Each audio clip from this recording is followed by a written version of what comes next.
हुकूमत के क्या क्या मेजर्स हैं जो हो सकते हैं, ये जान लेते हैं। हमारे साथ मोहम्मद आसिम नसीर मौजूद हैं, ब्यूरो चीफ लाहौर। उनकी तरफ चलते हैं और ज़रा उनसे जानते हैं।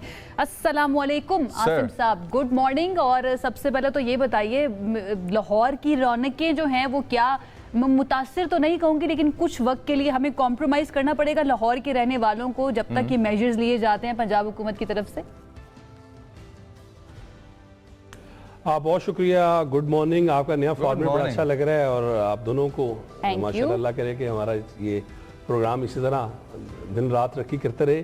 तो लाहौरिये जो है जी बिल्कुल वो भी तैयार हो जाएं, क्योंकि गुज़िश्ता रोज़ वज़ीर आला पंजाब ने एक बड़ी मीटिंग की है और ज़रा ये बता रहे हैं तकरीबन 7 घंटे से ज़ायद ये एक वर्चुअल मीटिंग थी, जिसमें तमाम पंजाब के एग्जेक्टिव जो सेक्रेटरीज़ हैं, वो कमिश्नर्स, तमाम जो कैबिनेट के वज़रा हैं वो ऑनलाइन मौजूद थे और उसके अंदर मुख्तलिफ सिफारिशात दी गई हैं। और जो मेन फोकस है वो यही है कि किस तरह सादगी को भी अपनाया जाए और तवानाई के जो ज़राए हैं उन्हें प्रिजर्व किया जाए, जो इस वक्त आपके खित्ते की सूरत हाल है उससे निपटने के लिए।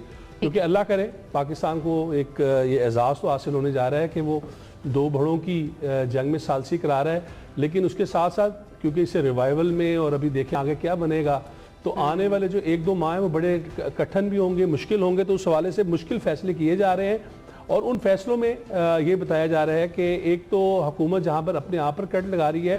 अब मैं यही पूछने वाली थी कि मुश्किल फैसलों से सिर्फ अवाम ही मुश्किल में पड़ेगी आसिम, या उन्हें भी कहा जाएगा, या जो हमारी गवर्नमेंट है, हमारे वुज़रा हैं पंजाब के खास तौर पर अगर मैं बात करूँ, वो भी मुश्किल में पड़ सकते हैं इससे?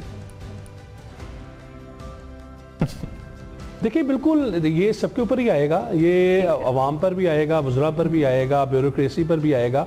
और अभी जो यहाँ एक गुज़िश्ता रोज़ की जो मीटिंग थी उसके अंदर, क्योंकि अभी ये सिफारिशात हैं, अभी ये फैसले नहीं हुए, इनमें से कितने फैसले होंगे कितने नहीं होंगे, स्कूलों को क्या उन्हें मज़ीद छुट्टियाँ देके वर्क फ्राम होम और जो क्लासेस हैं वो वर्चुअल चलेंगी, या जो जिस तरह इस वक्त फेडरल गवर्नमेंट ने तो इम्प्लीमेंटेशन शुरू कर लिया है, वजारत इतलात हो, वजारत ओवरसीज़ पाकिस्तानी हो या दीगर जो वजारतें हैं, वहाँ पर तो जो रोस्टर बन गए हैं और जो 4 रोज़ हैं उनमें भी अब कहा गया है कि 2 रोज़ जो हैं वो वर्क फ्राम होम होंगे, 2 अयाम जो हैं वो आप ऑफिस आएंगे और जो नेसेसरी जो स्टाफ है वो सिर्फ ऑफिस में आएगा, और जो गैर ज़रूरी स्टाफ है या दर्जा चहारम के लोग हैं वो घरों में बैठ के रहें, क्योंकि बजाय अच्छा ये कुछ ना मुझे ज़रा कोविड वाले लॉकडाउन का भी रिमाइंड करा रही है ये वाली बात कि जहां हम लोग बात कर रहे हैं कि हम लोग जाएंगे पार्शियल एक हाइब्रिड सिस्टम की तरफ के जहां पे ऑफिस और वर्क फ्रॉम होम दोनों चल रहा होगा।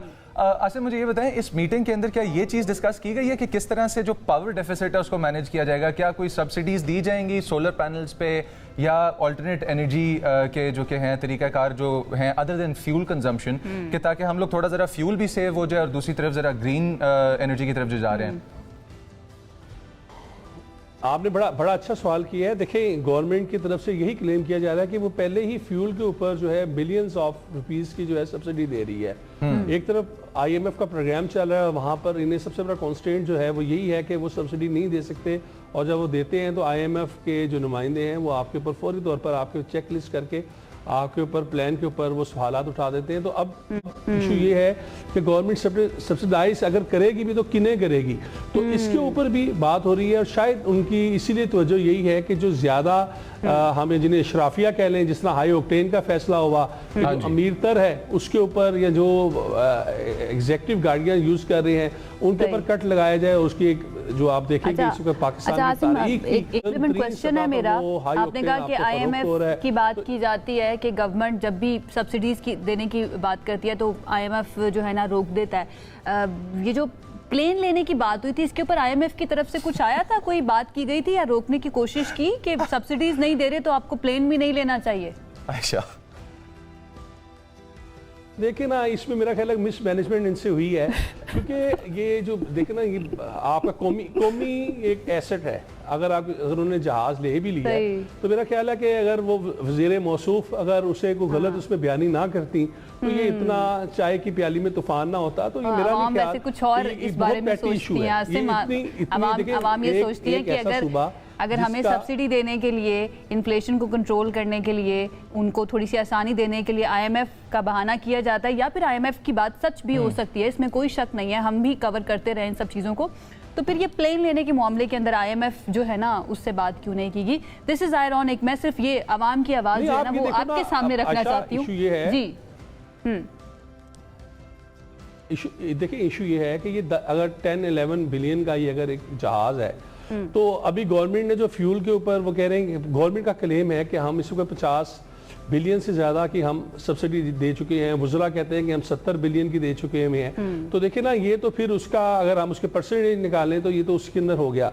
मेरा नहीं ख्याल कि ये जहाज ये इस तरह की चीजें इस वक्त है। असल में इशू जो है ना, ये हमें अपने रवैये तब्दील करने होंगे। असल में इशू ये है कि ये सब चीजें सिंबॉलिक होती हैं। आसिम अवाम जो है ना अपने हुक्मरानों की तरफ देख रहे होते हैं कि वो हमें मिसाल बनकर दिखाएंगे सो दैट हम अपने रवैयों के अंदर तब्दील कर सकें। किस तरह से करें? अच्छा, अब अगर हम लोग इन एनर्जी लॉकडाउन चलें, इसको नाम दे देते हैं फिलहाल, क्योंकि ग्लोबली हमारी जो इंटरनेशनल कॉर्पोरेशंस और कंपनीज और वॉचडॉग्स हैं जो कि इस काम को देखते हैं कि एनर्जी का इंफ्रास्ट्रक्चर कहाँ कितना चल रहा है, कितनी ग्लोबल एनर्जी प्रोड्यूस हो रही है, कहाँ यूज़ हो रही है।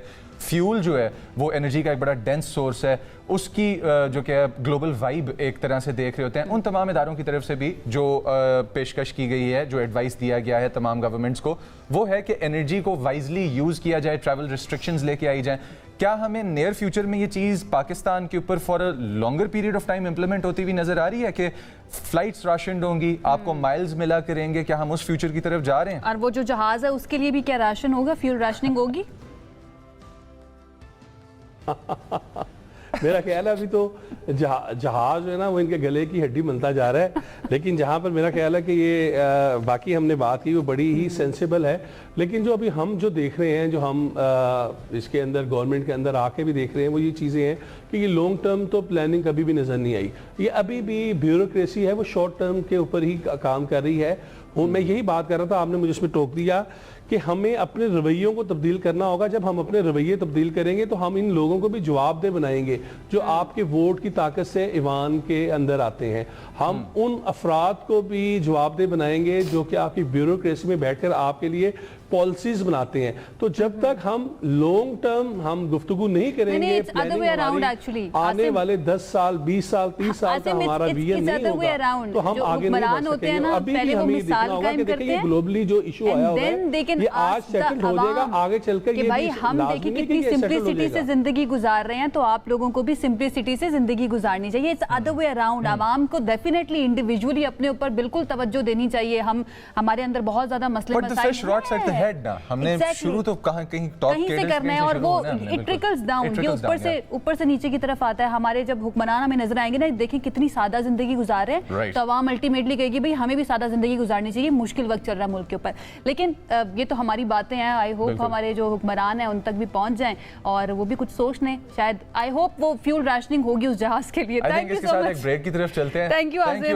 Thank you so much. एक ब्रेक की तरफ हमें जाना है जनाब, स्टे विद अस।